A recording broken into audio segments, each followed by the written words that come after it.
বাদলশীল হত্যাকাণ্ড আমরা সবাই জানি, কিন্তু 12ই জুলাই 2024 বেলোনিয়া খোলা বাজারে প্রকাশ্য দিবালোকে একদল দুষ্কৃতিকারী বাদলশীলকে গুরুতর আক্রমণ করে, গুরুতর জখম করে, অস্ত্রের আঘাতে গুরুতর জখম করে।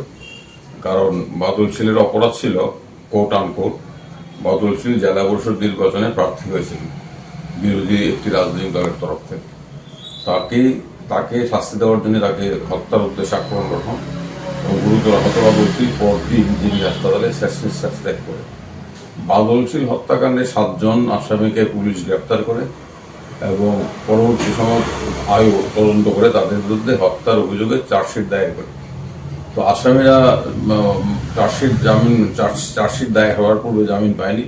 চার্জশিট যখন দায়ের করা হলো বেলোনিয়ার অতিরিক্ত দায়রা বিচারকের আদালতে, তখন 7 জন আসামির তরফ থেকে জামিনের আবেদন করা হয়। কিন্তু সেই জামিনের আবেদন মাননীয় বিচারক নাকচ করেন। সেখানে বাদলশীলের কন্যা পল্লবী শীল এবং অন্যদের সরকার পক্ষের বক্তব্য ছিল যে আসামিদের বিরুদ্ধে প্রত্যক্ষ প্রমাণ আছে অভিযোগে যুক্ত থাকার, এবং তারা যদি জামিনে ছাড়া পাওয়া যায় তাহলে সাক্ষীদের প্রভাবিত করবে, তাদের মুখ বন্ধ করে দেবে। সেই কারণে তাদের হাজতে রেখে কাস্টডি ট্রায়াল প্রয়োজন। এই বক্তব্য মাননীয় বিচারক গ্রহণ করে তাদের জামিন মঞ্জুর করতে অস্বীকার করে। পরবর্তী সময় তারা এই দায়রা বিচারকের আদেশ এর বিরুদ্ধে উচ্চ আদালতে আবেদন করে।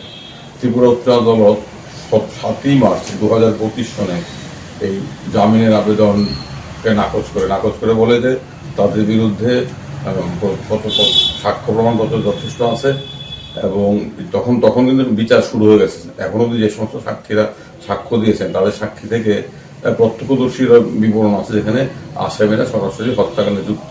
এই অবস্থায় তাদেরকে জামিন দেওয়া যাবে না এবং মাননীয় বিচারক বিশ্বজিৎ মালিক উচ্চ আদালতে তিনি ওই 7ই মার্চ 2025 আদেশে বলেছিলেন যে যেহেতু আসামির হাজতে আছে তাই দায়রা বিচারককে দ্রুত ট্রায়াল সম্পন্ন করার জন্য চেষ্টা করতে হবে।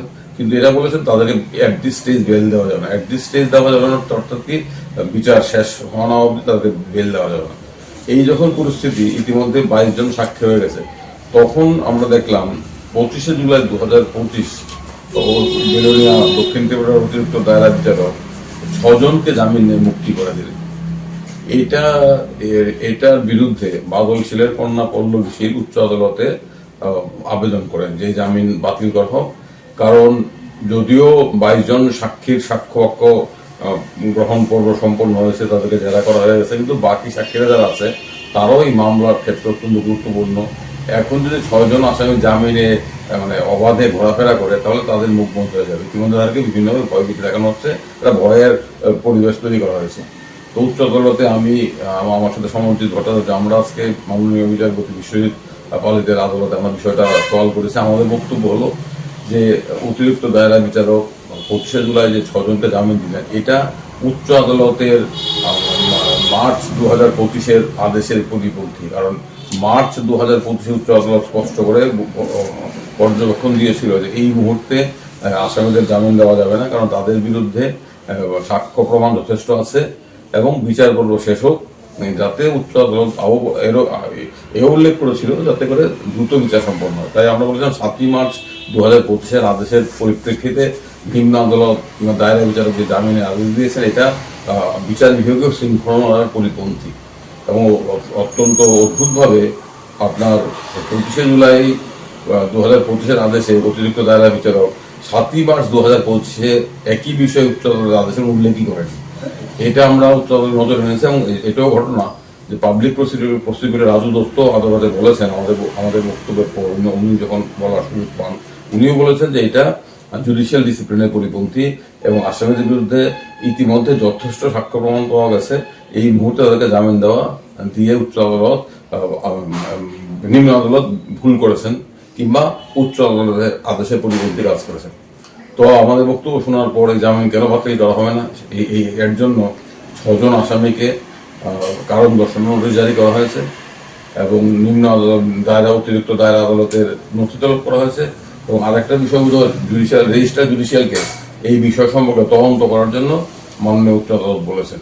আমরা বাদুল ছেলের কন্যার তরফ থেকে আমি সমর্থিত, আমরা লড়াই করছি, কারণ আমরা চাই ন্যায় বিচার।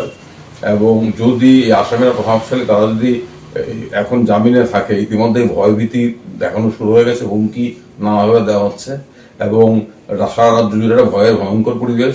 সেই পরিবেশে আসামিরা, বাকি আসামিদের বাকি সাক্ষীদের নিরাপত্তার প্রশ্ন আছে এবং যারা ইতিমধ্যে সাক্ষী দিয়েছে তাদের নিরাপত্তার প্রশ্ন আছে। তাই আমরা আশা করি উচ্চ আদালত নোটিশের জবাবে যখন আসামিরা আসবে তাদের বক্তব্য শুনে এই জামিন খারিজ করবে। মশলা হাতে নয় চামচে তুলুন। লংতরাই গুঁড়ো মশলার প্রতিটি 250 গ্রাম প্যাকেটের সাথে 1 চামচ ফ্রি। লংতরাই গুঁড়ো মশলা, রান্নায় তোমাকে চাই।